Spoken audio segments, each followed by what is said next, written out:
Hello, greetings, Mandela Affected community. Greetings, vaster YouTube community. This is a peaceful and loving Mandela Effect testimony, asking the question in this particular video, where do we go from here? When you're Mandela Affected, where do you go from here? Myself personally, I've been Mandela Affected for 2 years. Ironically, one of the family members who we feel has been really Mandela affected was the one family member, my little sister, 5 years younger than me, who turned us on to the Mandela effect. When I say us, I mean my father and I. First, my sister brought it to the attention of my father, and then my father brought it to the attention of me in the summer of 2016. Coming up, summer of 2019, it'll be 3 years for me personally, and holy shit. The 2 years, that it's been so far alone has been unraveling with both a lot of unlocking of strength, inner strength, and apocalyptic kind of things. Both it feels internationally, if you will, but also interpersonally in my life, and recognizing the synchronicities that happen in life. I'm baffled. So I'm really making this particular video to reach out and ask the question, where do we go from here? Because there's a blues that comes with the Mandela effect, right? A swinging like jazzy blues, if you will, At a certain point, you're like, throw your hands up. What do you do? What is the point? Especially with how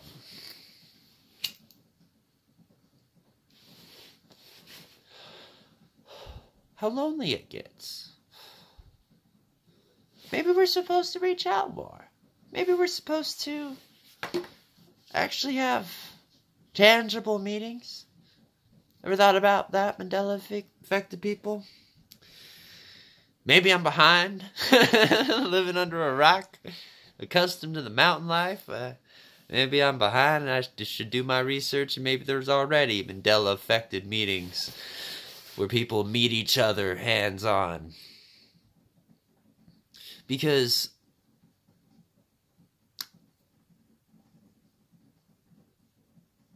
we live in a renaissance, damn it. We don't live at the end days. I mean, we do, but it's not.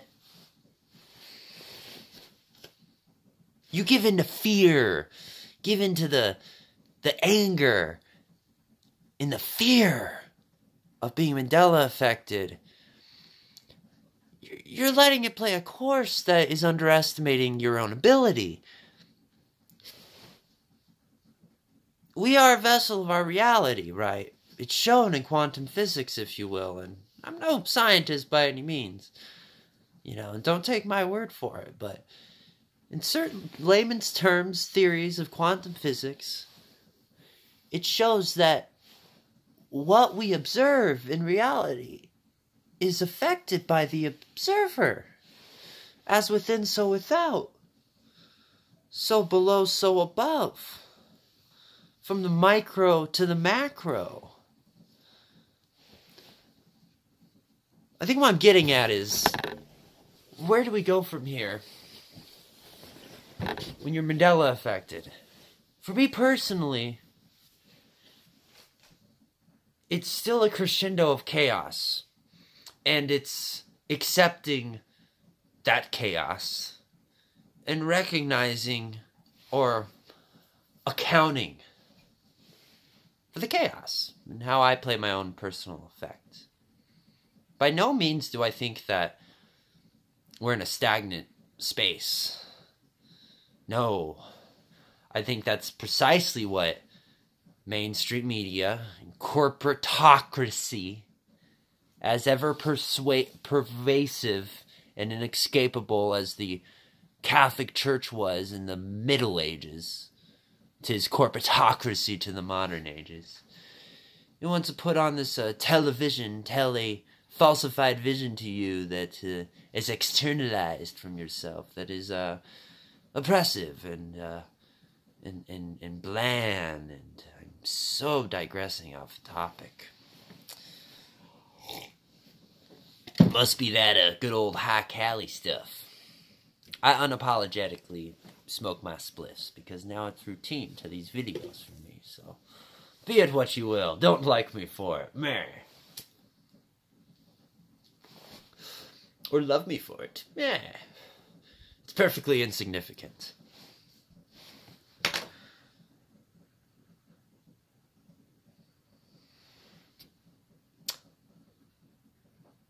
I've so lost my train of thought, but that's okay. It's a spiritual test for me, moving forward, knowing the Mandela Effect. That is to say, a test of patience and a test of my own character and my own attributes. And not giving into the fear. Not giving into the anger. And knowing that even though there's a strong sense of isolation, that there's also magnificent energy in the air. And all of this that I'm saying on these videos, you know, it's coming from the heart, guys. This is not coming from a factual end whatsoever. And there's something to that. Follow your heart. Because there's not, despite of CERN and the colliding of particles and that creating wormholes, black holes, possibly as a way to alter dimensions that are changing from us, and oh shit, we live on a simulated flat earth, and blah blah, and fear, and oppress, and this is the system, man, and they're gonna plug us into these AI machines, upload our consciousness, and we're screwed. We're screwed. And it's all because of the estrogen in the water. Gay frogs. I'm sorry. Alex Jones kick there.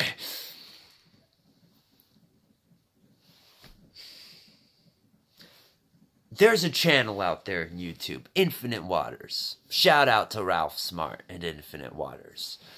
Fear is an acronym when it's excessively used. False evidence appearing real. Mandela affected people. Fear in things changing before your eyes. Particularly with the Bible. Okay, because that's a sensitive nerve. I wasn't raised Christian. I was raised with a very open mind to all different religions, you know. Guess that makes me an agnostic, but that doesn't mean that I don't see changes in the Bible. My father was a Pentecostal preacher that traveled the world, so even though I wasn't raised strict Christian, you know, I was raised enough knowing about, you know, the stories of the Bible being told to me growing up to know shit's changed in it. And even that stuff, don't give in to the fear. It just means that this world is so much more than it was before. I have a great college friend who unfortunately nowadays I've drifted off with because, oh, the blues of being human, man. Shit. You already know. Anyways, in these great philosophical conversations I have with my college friend, one great thing he's always said: be a possibilitarian. What's a possibilitarian? It's to accept that possibilities are truly endless. Why? Well, as I would say in response, well, of course possibilities are absolutely endless. One similarity between birth as to that of death is that we not know more than we ever know. And yet that which is vaster, the unknown abyss, that we continuously, for infinity if you will, expedite and explore, that very unknown is the source of the explorer. The source of that being observed is from the observer.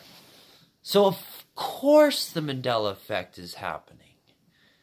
Because we are waking up to what it means to be a sentient spiritual being having this human experience.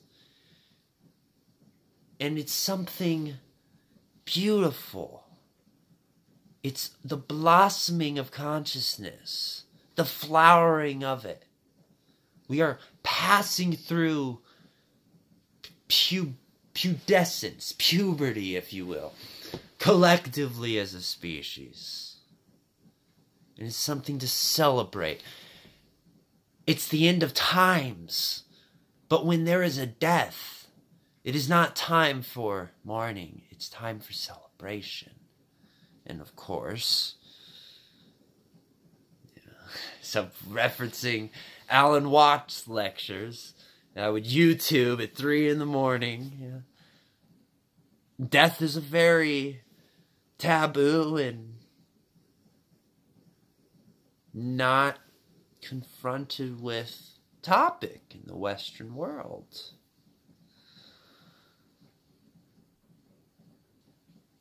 And once again, I digress in this video.